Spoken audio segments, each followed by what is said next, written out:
Hey guys, it's your girl Cosmic Jazz 222, and today I'm back with another video. This time a commentary on Twin Flame, specifically the agenda behind the Twin Flame journey. Okay, so this might be a little bit of a trigger. This might be a little bit scandalous, a little bit controversial, but hey, it be like that sometimes.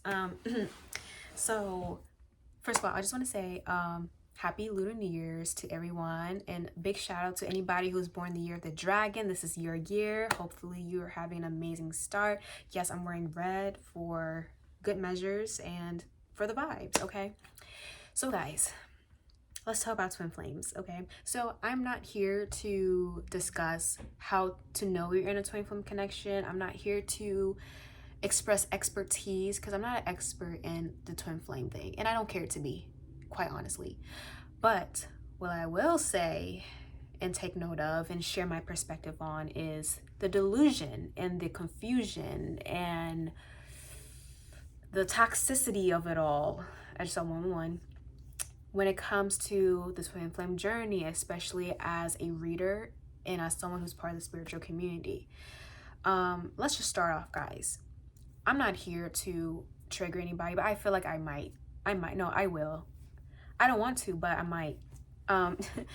But just know that I'm coming from a loving place. I'm coming from a different perspective, and I want to share my opinions and my thoughts about this. Not about the twin flame journey itself, but how it's been perverted and manipulated to give an excuse to be in a situation that may not be quite healthy for you, okay?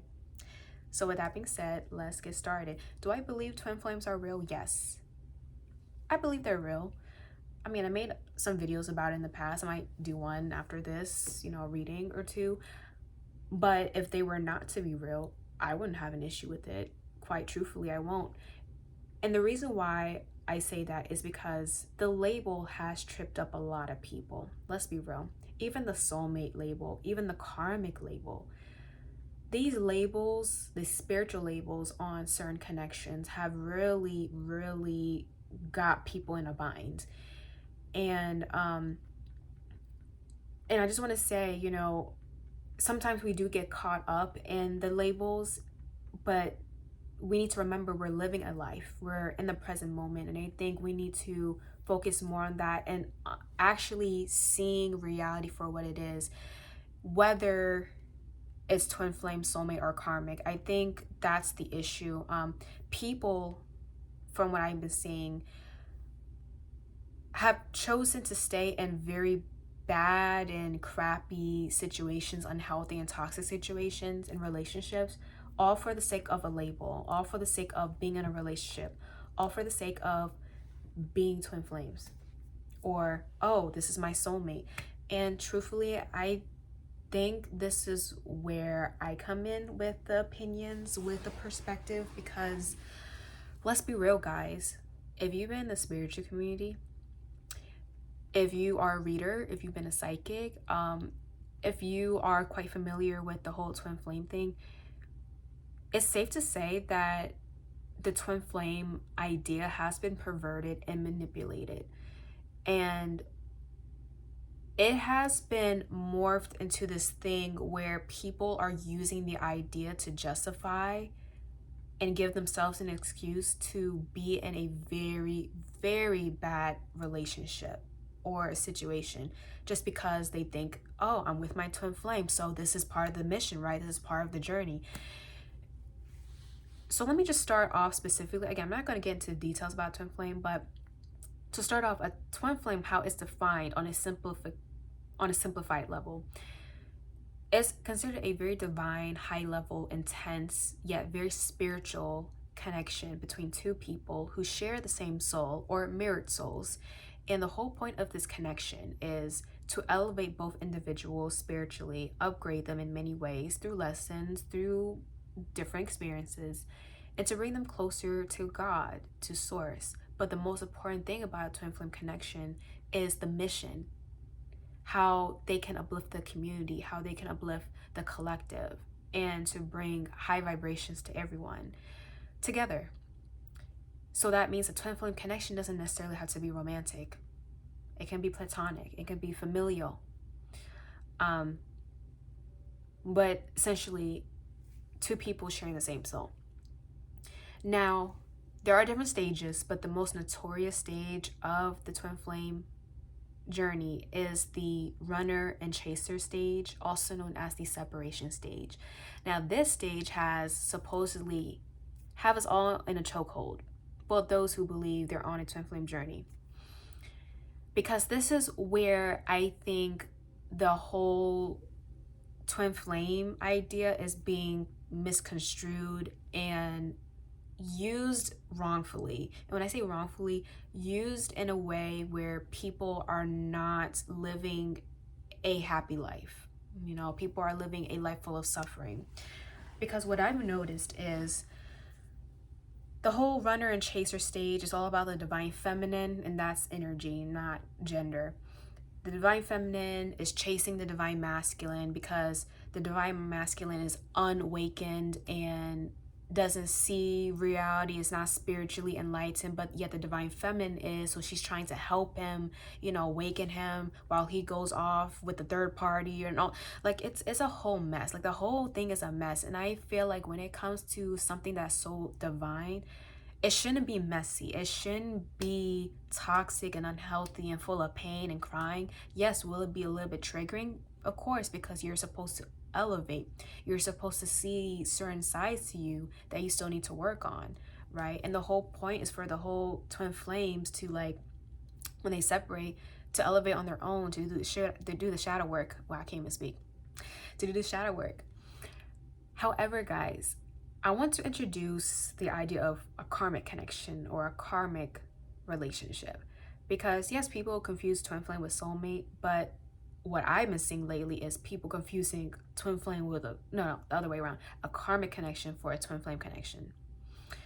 Now, our karmic connection does something similar, as it brings lessons, oftentimes very painful, really heartbreaking, very much full of suffering, but it elevates us in such a way where we do the shadow work. It's like heavy duty shadow work, and we see certain sides of us that still needs to be healed, and we do that ourselves. But oftentimes those karmic connections do not last. They're not supposed to last at all. And oftentimes people get stuck in those karmic relationships because they believe the person that they're with is their twin flame. And this can even boil down to the fact that, oh, there's ghosting, or the person is running, the person is literally going off, and you know, the person who believes they're the divine feminine is chasing them, trying to awaken them, trying to like mother them in some way, trying to fix them. And it's like, let's bring in logic here, guys. So this is one of the reasons why I personally never entertained the idea of a twin flame connection. Like I never did. Maybe it's my Virgo moon or something. But anyways, because here's my logic.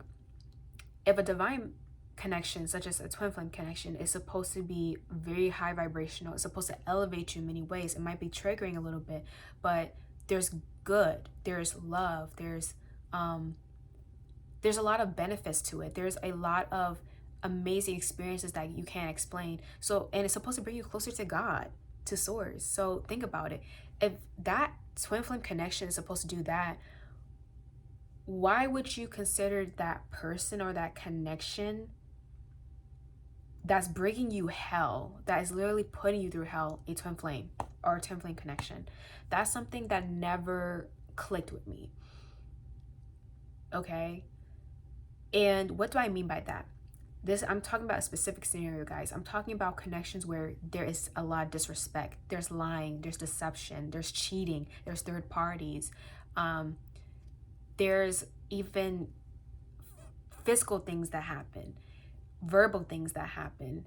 And I'm talking about those type of connections. I'm seeing people believing that they're in a twin flame connection with those type of people that are bringing that much suffering to their lives.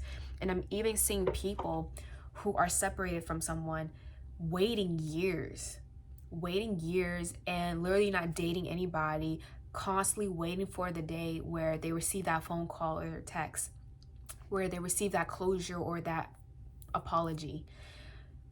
And as I have been a reader and I watch other readers interact with them, I even seen people in the comments like saying that they wait 10 years, 7 years, 5 years for somebody and they're still waiting, and I even saw someone say, I'll wait my entire life for this person. Even though that person moved on, is with someone else, got married and had kids, even grandkids, to me that's very sad. That's a sad reality because you are essentially waiting on someone who doesn't want you. And you can't say that's a twin flame connection. And I think that's, again, get rid of the labels, guys. Even the karmic label, like, get rid of it. Logically speaking, why would you wait around for somebody who moved on? Okay, who moved on without you, who's not thinking of you, who's not even taking the time to see if you're okay, but yet you're so fixated on them. You're even obsessive over that. That feels very karmic to me, but I'm not even going to put the label on it in this instant. Just logically speaking, why would you wait for someone? Because you're wasting time and you're not allowing yourself the opportunity to actually experience a loving connection and possibly meeting your real twin flame if you're on the twin flame journey. It's like you're limiting yourself from that and you're not allowing yourself to feel and experience that because you're waiting for someone. And this brings in the issue relating to self-love, self-value. Because at the end of the day, if you're waiting for that person, do you believe that you'll never find love? Is that why you're waiting? Is that why you're still entertaining someone who is not good for you?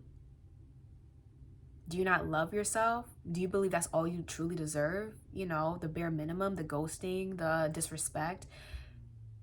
And see, that is where I feel people need to think more logically. And I know love is an emotional thing. Twin flame soulmate thing is an emotional thing. It's a psychic, it's an intuitive thing. But that's why I always talk about the balance. Even the twin flame thing is all about the balance. It's all about the yin and the yang. It's all about the light and the dark. For me, the spiritual, the emotional, and the logical, the groundedness. People are too much up here. And I feel like if you just take a step back and really think about the logistics about it, you'll understand and see clear as day that that person, even if they were your so-called twin flame, it's not bringing you anything that's good. You're not happy. You're not feeling loved. So why stay in that situation? Why do that? And why limit yourself to that reality where when you could actually go out and move on and find someone that will love you, that will give you what you deserve? So there's that. That's the one thing I've noticed. Another thing I noticed about the twin flame agenda. People becoming so obsessive and delusional to the point where they're doing spell work. Yes, I said it, spell work, black magic. If you are someone who does spell work for yourself, on yourself, that's you. You go ahead and do that. That's your thing, right?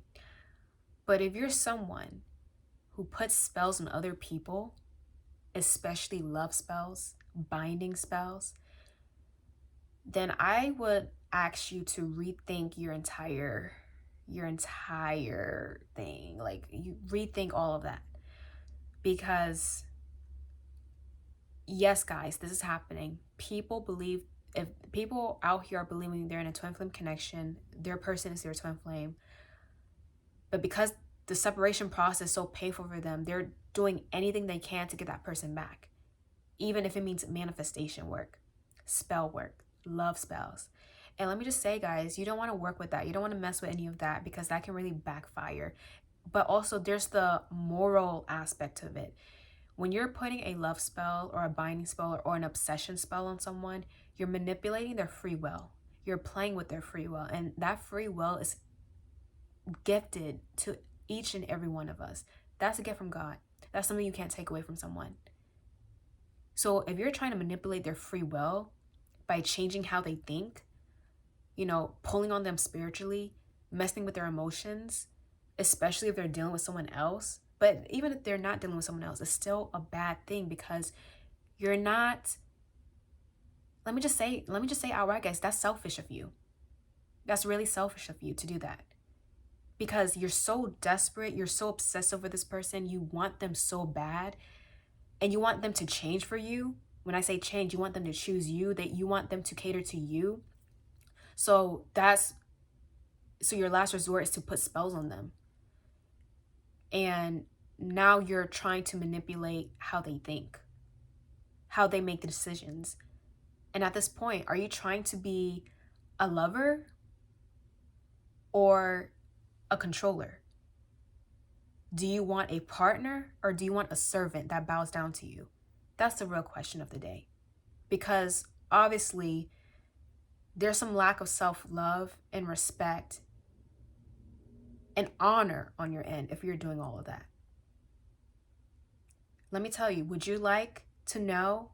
Would you like it if someone did that to you? Let's say you're in love, you have a family, you're with the love of your life and you're happy, but then you find out that someone from the past that you want nothing to do with is putting spells on you. So you can come back, so you guys can be binded together, so that you can separate from the love of your life. Would you want that? How would you feel about that? I personally would be angry. I will be angry. Oh Lord, I wouldn't. No, let me stop. No, we're not gonna go there. But I'll be livid.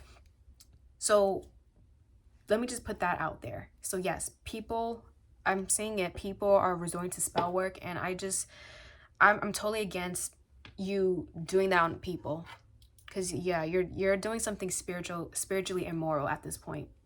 You're messing with divine law, karmic law at that. So with that being said, and there's also this issue with like the third party. Again, it's just the delusion of it all. Like I've seen like some people even say, oh yeah, my twin flame is with he's married and he has kids, but I know he's gonna come back to me because he wants me instead. I'm the one he wants. And some of them even went as far as, oh, I'm manifesting them to divorce and break apart and separate, and I know he's gonna come back to me because I'm gonna make it happen. And it's like, again, you're trying to be controlling. You're trying to manipulate someone, and especially break up a marriage like that. Let me tell you some guys, marriages are, a lot of the time, they're under some type of spiritual belief or religious belief. Like if you are traditional and you want to go to a church or a pastor or a priest, your people who get married are married under God, under God's blessing. Okay, this is a union under God, under source. Even if it's a different religion, it's under source, it's under the creator. So for you to try to break that apart when it's been already sealed with God's, do you understand the impact? Do you understand the implications of that? Especially if you're doing love spells on that. You're putting love spells on somebody who is married under God's law, source's law, I don't know, guys. To me, that is mind-boggling. But yes, I've seen people literally even going to different readers trying to gain info. I've had this happen one time. Someone kept trying to ask about their ex, or trying to ask, oh, is this person going to come back to me? I know they're married, but are they going to reach out? Like, why are you still thinking about this person? I know you have that attachment. It's attachment. It's not love at this point. But why are you doing that? And I've had people constantly like ask for readings. And I'm seeing this with other readers, like other readers I've talked to or seen. They've had people constantly asking about the same person over and over again. And it's like, this person done moved on already. And it's like, when are you going to do it? When are you going to say, okay, I'm tired of being hurt. I'm tired of not being loved. I'm tired of chasing someone who doesn't want me. Let me find someone who does, someone who does value me, someone who sees me at the first sight and not just something like an afterthought. So yeah, that's what's been happening, guys. This is how the twin flame journey is. The whole idea can be very dangerous because it is causing people to act haywire. Wow,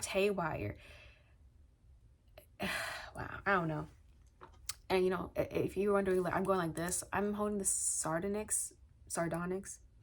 This is technically the soul for twin flames, but also solidifying and protecting connections. And I think a lot of people need to protect their connections, and people out here doing spell work. But at the end of the day, day, guys, it's okay to want love. We deserve to be loved. That's the whole point of being human, like to experience love on all forms, not just romantic. We deserve to be in companionships. Like that's what we were made for, to connect with others, to uplift each other. And it's just unfortunate that love and romance have been the source of suffering for many people. I mean, I went through some experiences. I mean, I'm pretty sure everybody went through some type of painful experience with love. But at the end of the day, those connections just weren't supposed to last. It wasn't supposed to be, but it taught us major lessons. And when that happens, don't confuse that for a twin flame. And let's say that person was your twin flame. Like, let's say it was. Do you want to live a life of suffering like that? Just because someone's your twin flame doesn't mean you have to be with them. That's what I believe. If they're not bringing you closer to God, if they're bringing you hell, literally, you don't need that. You really don't need that. You don't have to deal with that. You're not supposed to live life dealing with things. You're supposed to experience. You're supposed to embrace the moments and grow and experience love, experience good people, genuine people around you, not people who will take advantage of you, not people that will disrespect you. And it all boils down to what you believe you deserve. It all boils down to how much you truly value yourself, how and what you would allow to happen, who you allowed into your life. It all boils down to that. So yes, there is a bigger picture here. But that's what I wanted to mention with all of this. I don't want to make this video too long. And I know some of you might say, well, yeah, there's this person, like, I feel like they're my twin flame, but like we got separated because the timing wasn't right, or like our schedules, or like school. But then years later, we came back together and like it feels right.